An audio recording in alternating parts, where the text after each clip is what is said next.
Hi there, and welcome on the journey to transform culture. I'm Steve, and I'll be your guide. Well, folks, I hope you're having a fantastic day and an even better week. Well, folks, this particular episode, what we'd like to talk about and get into is renewal. I know, right? Renewal. Well, if you think about it, what is it? What comes to mind when you think about renewal? New, right? It's new again. And if you think about it, when do we need a renewal? Well, in the day to day, in our organizations and in our lives, renewal comes every day, right? Every day you wake up, that's a new day. There's a certain renewal element to that. Each week you come back to work on Monday for those who work a typical week and others not Monday, but whatever day it is. And then that is a renewal, right? The end of a month, a quarter, you come back from vacation, you come back from a trip, you come back from, outings with your family, and then there's a certain renewal, being home again, right? Or sometimes you get a renewal of going out on the road, right? There's a renewal to this kind of that feeling of adventure as well. There are all these micro and macro renewals happening all the time. But but if we're not utilizing the renewal, if we're not taking advantage of it very symbolically and literally in our lives, then the element of renewal is lost. So there can be renewal in friendships that are forged again after a long time of, where friendships have gone, stagnant. Other relationships with families, right? Other maybe extended family or friends, that sort of thing. There's a potential for renewal there as well. Also, our perspective. There's a renewal aspect to ourselves. I want to have a better attitude, so tomorrow I wake up and I'm just going to decide today, and you have to be in the moment. You have to be present, right? You have to be intentional and present and say, today is going to be a good day. Today I'm going to, even if it's not a perfect day, right? What is a perfect day? I don't know what a perfect day is, but I mean, I've had some fantastic days, but I don't know. Perfect? I mean, it seems a little bit ridiculous to assign perfect to a day. I don't know if it would be a day. I think a perfect day, isn't that called sleep at night? I don't know, but a very good day. But you have to be intentional and present. You have to tell yourself out loud if you have to. You have to say, today is going to be a good day. Today is going to be a really good day. And be intentional and go out and make that happen. I mean, if you're just getting up and running out the door to your work and so forth, and just doing things, you're probably not that intentional. You're probably just letting things come as they will. And they will, if you let them, come as they will. Okay? So you have to be intentional, and there's a renewal. That is taking advantage of the renewal of a new day, right? The whole idea of forgiveness is a renewal, right? It doesn't mean that to forgive somebody or a bunch of somebodies or a past organization that did you wrong or whatever it is, right? We could go on and on with the possibilities. Life is vast and there's so many connections in it, right? But I'm using this as an example. You can forgive the situation, learn from the lesson of that. And it doesn't mean you need to go down and reignite and be aligned again with things that were maybe they're okay for others, but maybe too toxic for you, right? We have to understand that our sense and sensibilities are going to align differently. Some people, they just jump into chaos, right? In fact, they think normal is chaos. It's part of the reason why organizations struggle quite often because so many folks, however they were conditioned coming up through school and culture anyway, have identified a bit of chaos with normalcy. Well, and then there are those not, right? There are those who had pretty relaxed and methodical lifestyles growing up and so forth, right? I guess you could say the difference between living in the country and coming up, growing up in the country and growing up in the city as a youth, right? You're going to be less affected by little more chaos if you grew up in a more fervent environment than you are if you didn't. That's just life. And there's a conditioning element. Doesn't mean those people have personalities. You might be a person who has a super extroverted personality, but you grew up in the country and vice versa.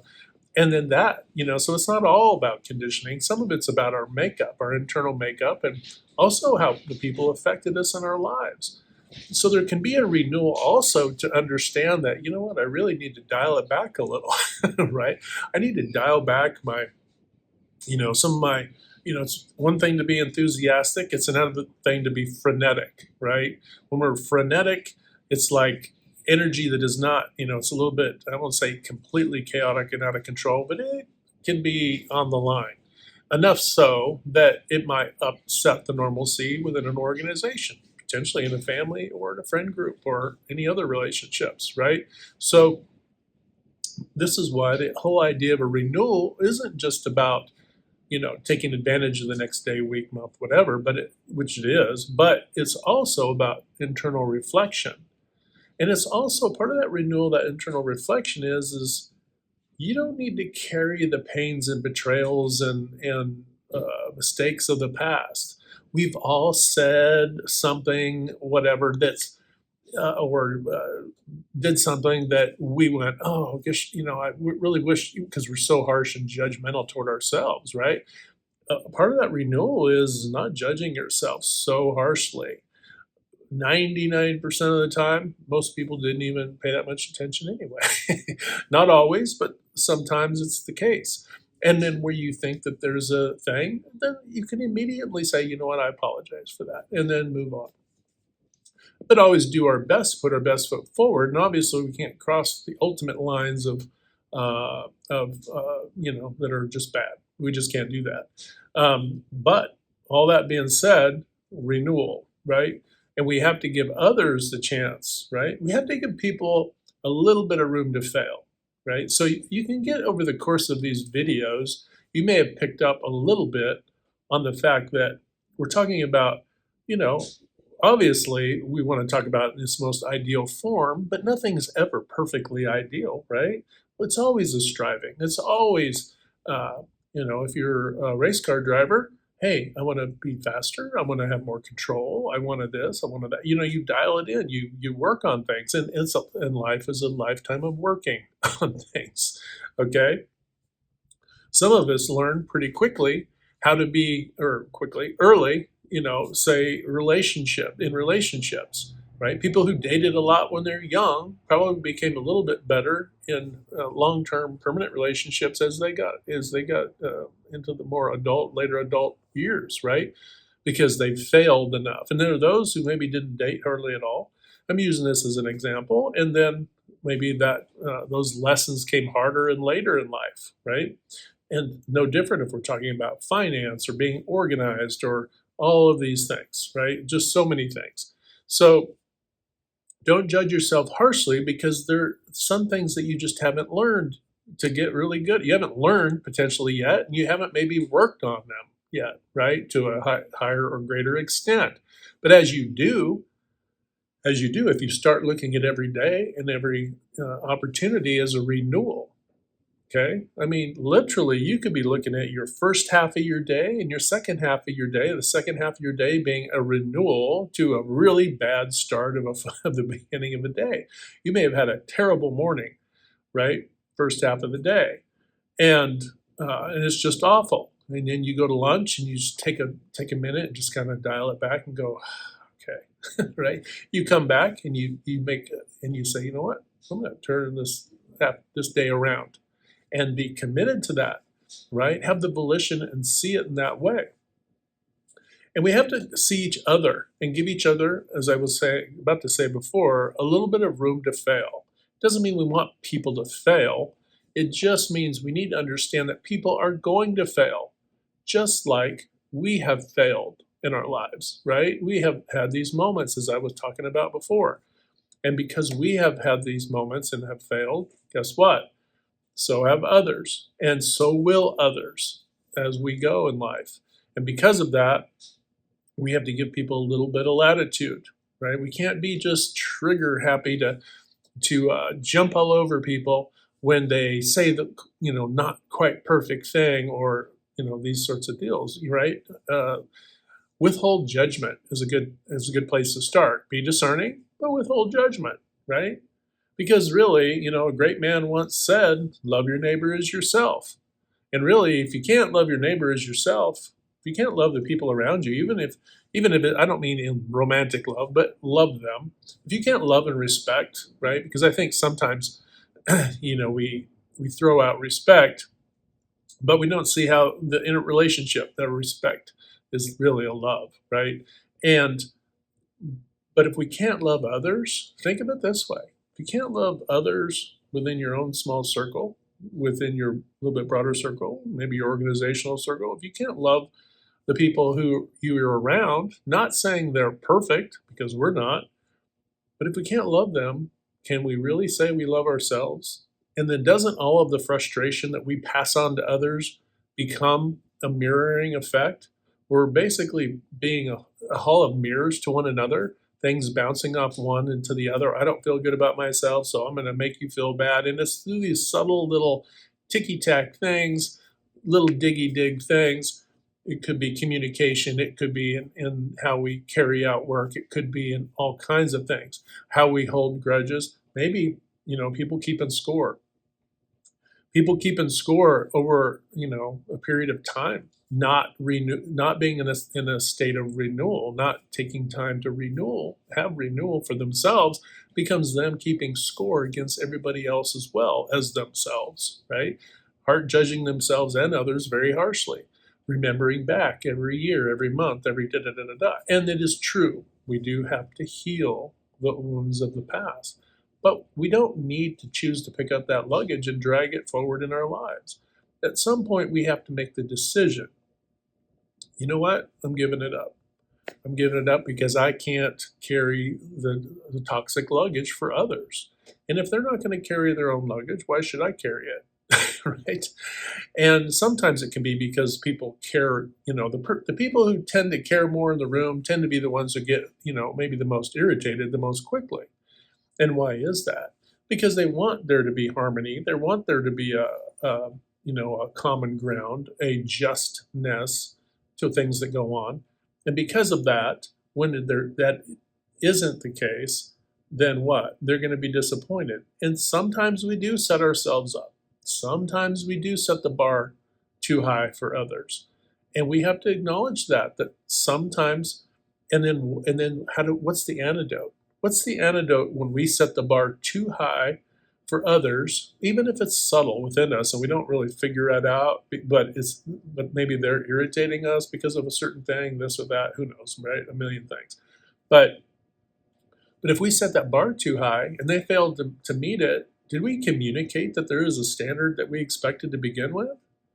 Right? There's so many little facets to this, but what does it start out with? I think it has to start with, I'm not carrying anybody else's toxic luggage, and there has to be a renewal for yourself. And if you have a renewal for yourself in your day to day, month to month, week to week, all these things, then guess what? You're not only going to feel a bit better, but then they're going to have room to grow and fail, and you don't need to own. It's okay to have a boundary in the sense of allowing them room to fail and letting them be who they are so that you can be who you are. Never put yourself in a toxic situation knowingly, right? And if there isn't growth there, there's no reason to do so. So renewal can be very layered, right? But really take the time to see the opportunity at renewal, not only situationally dealing with people, but also in marked areas of time. And if you're not getting enough rest, guess what? You're probably amplifying any frustrations that you already had. They probably weren't, frustrations that you were normally manageable before. When they hit the tipping point or a boiling point, it's probably a few different things. But one thing is fatigue. If you're fatigued, you're going to be more of a hot button. You're going to have more of a reaction, right?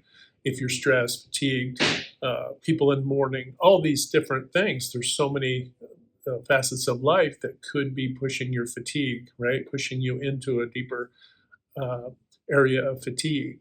So self-care, right? Self-care, grounding yourself, getting out into nature, taking a break, taking time, getting decent sleep, eating correctly, treating your body correctly, treating your mind correctly, right? That whole thing with computers back in the day, we used to say garbage in, garbage out. Well, as human beings, we're no different. Garbage in, garbage out. So we can all have a renewal about the garbage that we allow in to our heart, mind, body, and then that will affect what comes out of us too as human beings, being loving, caring for, and working with other human beings. All right, folks, hit that good domino 3 to 5 times a day to uplift, motivate, inspire, and just encourage folks. And when you do that, not only are you helping to transform culture, but you're transforming your own life. And that is also a mechanism for renewal. All right, folks, hit like, share, and subscribe. And until next time, we'll talk to you later.